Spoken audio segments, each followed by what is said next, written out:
Hola, buenos días. Soy la doctora Javier Urquieta y hoy vamos a hablar de enfermedad inflamatoria pélvica.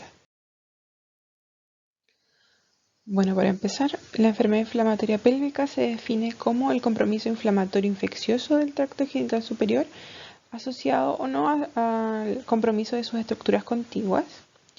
Es un cuadro clínico muy variable que puede ir desde los casos asintomáticos, pasando por el compromiso solo de la cavidad endometrial, compromiso de esta más trompas o tubas uterinas, y pasando a los casos más graves como asociados a abscesos, tubos ováricos o ya definitivamente a pelviperitonitis o peritonitis difusa asociados a shock séptico.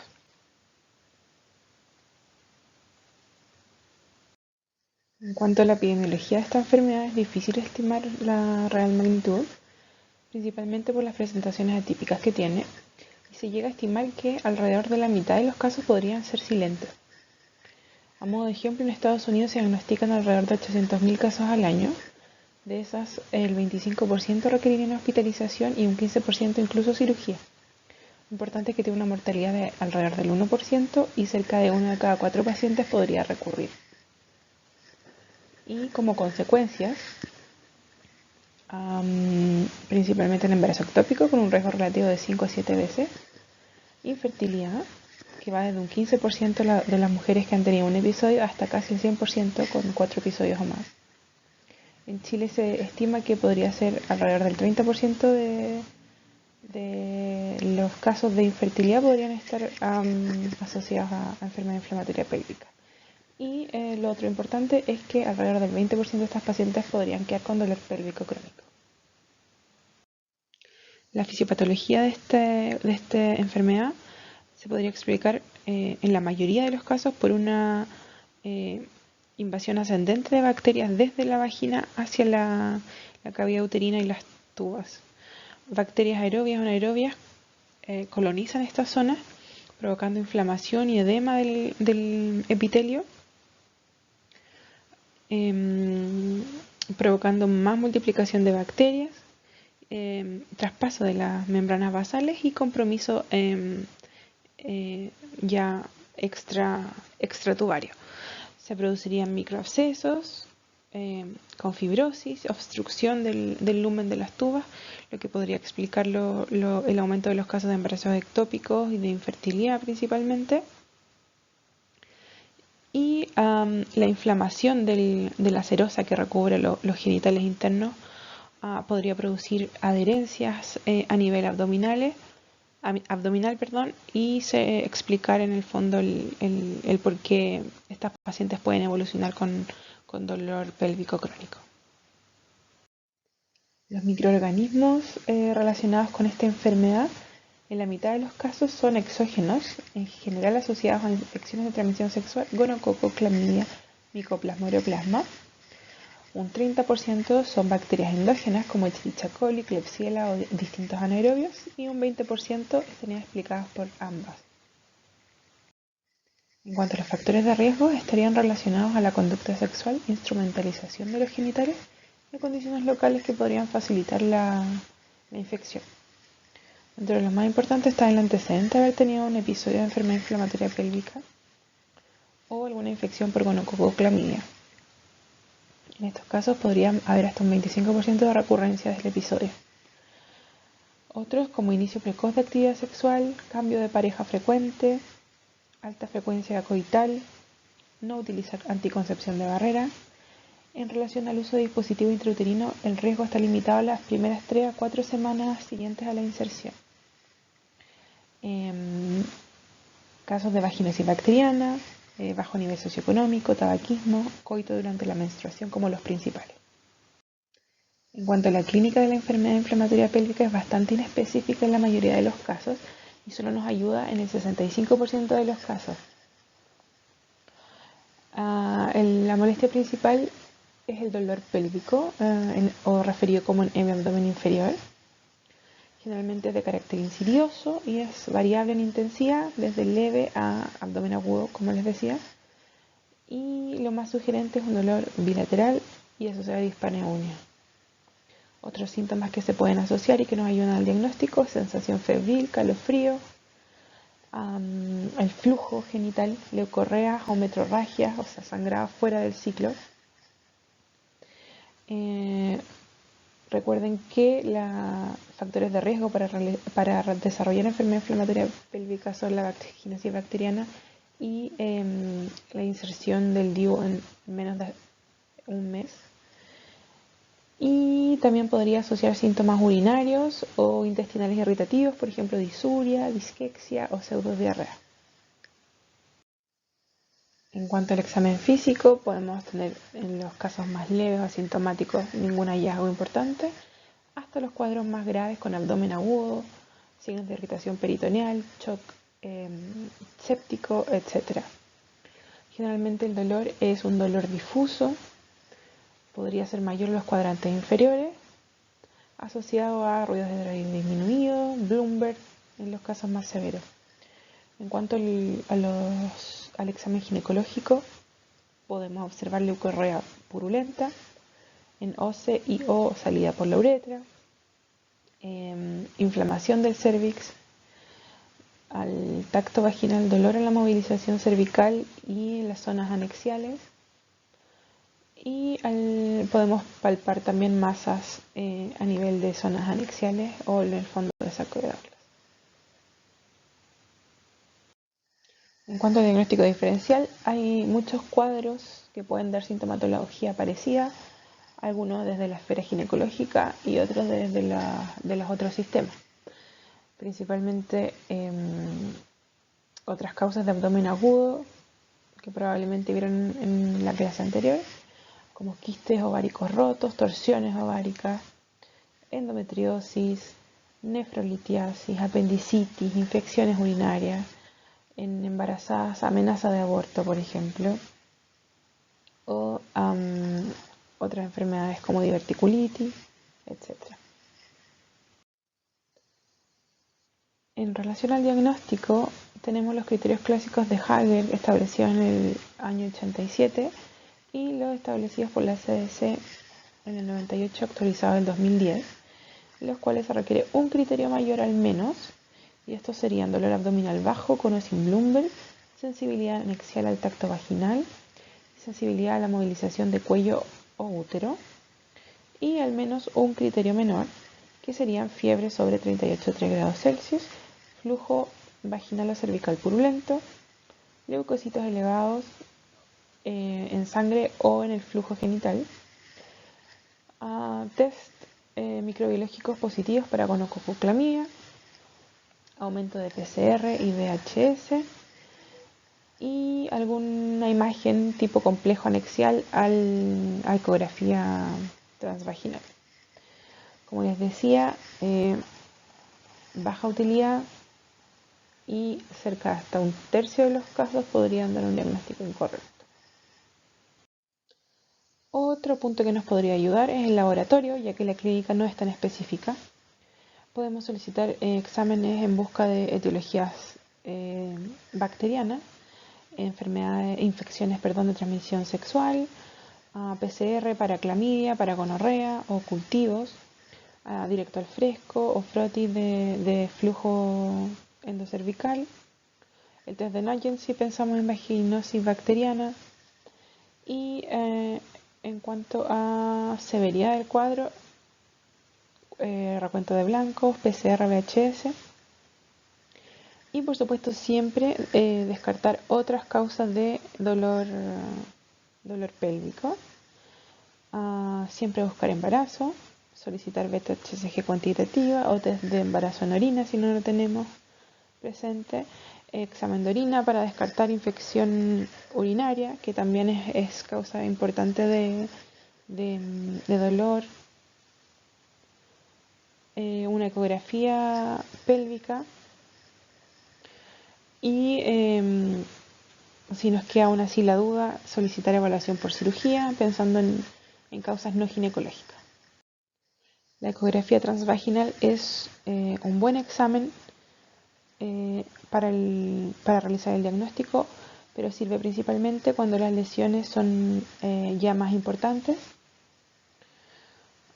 Generalmente en casos de abscesos tubos ováricos en que podemos ver la lesión. Sin embargo, su normalidad no descarta una enfermedad inflamatoria pélvica, sobre todo en los casos más leves en que el compromiso puede ser solo de cavidad endometrial. ¿Qué podemos encontrar en la ecografía transvaginal? Lesiones heterogéneas sugerentes de abscesos tubos ováricos a nivel de los anexos o engrosamiento de las paredes de las tubas uterinas, pensando en salpingitis, y líquido libre en caso de que haya pus en la cavidad. La tomografía de abdomen y pelvis no es un diagnóstico, no es un examen que se pida de primera línea, pero sí nos puede ayudar a diferenciar de otras causas, principalmente no ginecológicas.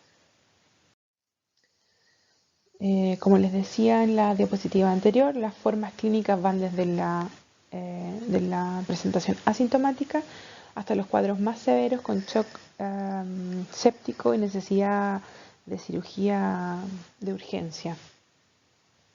Cuando tenemos cuadros subclínicos, generalmente está asociado a clamidia. Es por eso que el screening de infecciones de transmisión sexual es importante, sobre todo en la población de riesgo. Gente joven, trabajadoras sexuales, etc. Los cuadros más leves generalmente se limitan a la cavidad endometrial o a las tubas uterinas como una salpingitis, y los cuadros más severos con abscesos tubos ováricos y sobre todo cuando se rompen puede dar pelviperitonitis o una peritonitis más difusa.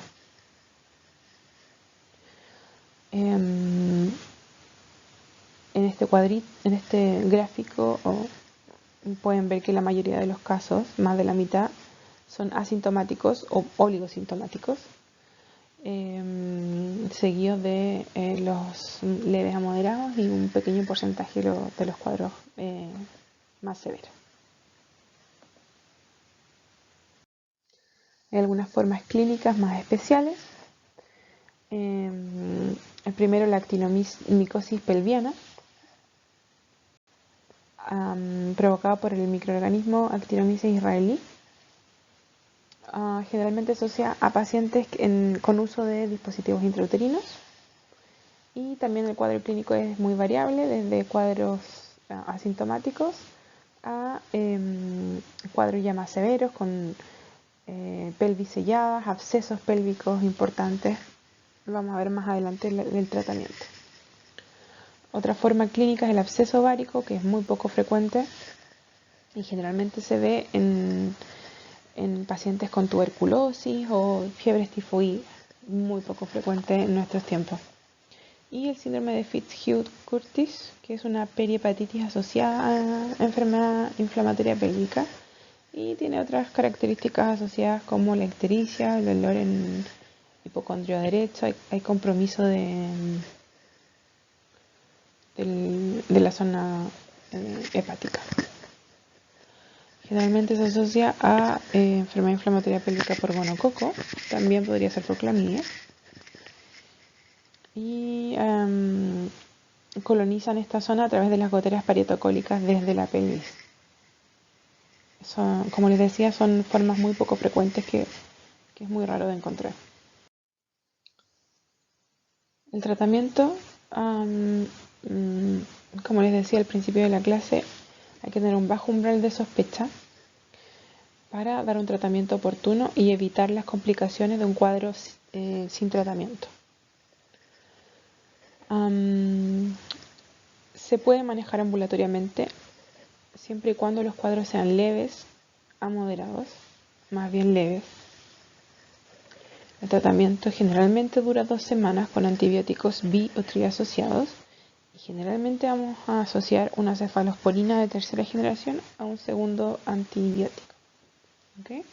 Acá tienen los distintos esquemas, es importante que lo conozcan, quizás no aprendérselo de memoria, pero sí por lo menos tener la base de que requiere al menos 2 antibióticos.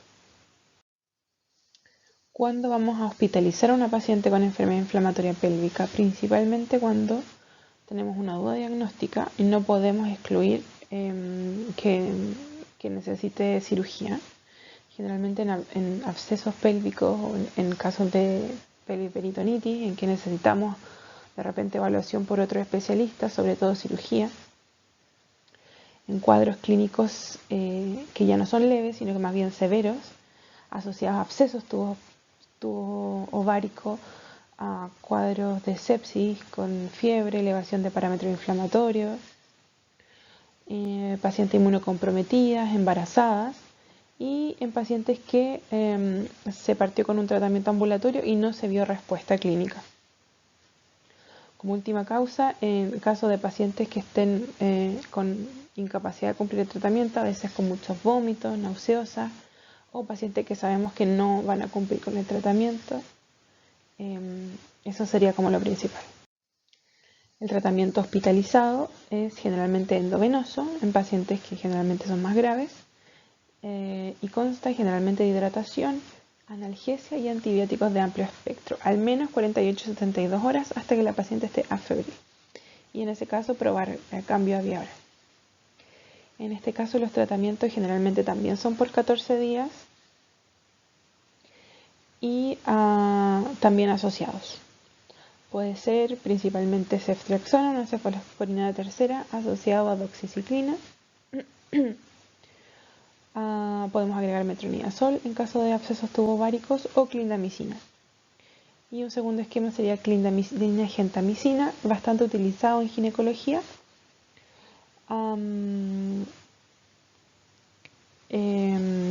Eso principalmente, y en caso de absceso tubovárico agregar esquema con clindamicina. ¿Cuándo vamos a indicar una cirugía?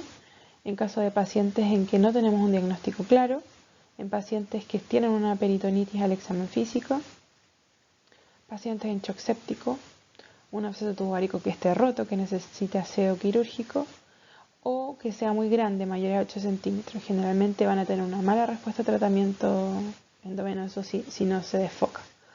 Y también tienen indicación de cirugía en los pacientes con una mala respuesta a tratamiento endovenoso.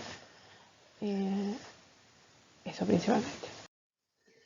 A modo de resumen, es importante que sepan que el diagnóstico de la enfermedad inflamatoria pélvica requiere de una alta sospecha clínica, porque sus síntomas son poco específicos y no tratada puede generar complicaciones graves en las pacientes.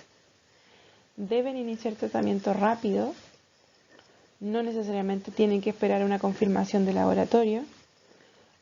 ¿Por qué? Porque la enfermedad inflamatoria pélvica puede dejar secuelas importantes a nivel reproductivo y a nivel de dolor pélvico. Y el tercer punto a recordar es que el tratamiento debe ser de amplio espectro, porque generalmente son infecciones polimicrobianas con gérmenes tanto endógenos como de transmisión sexual.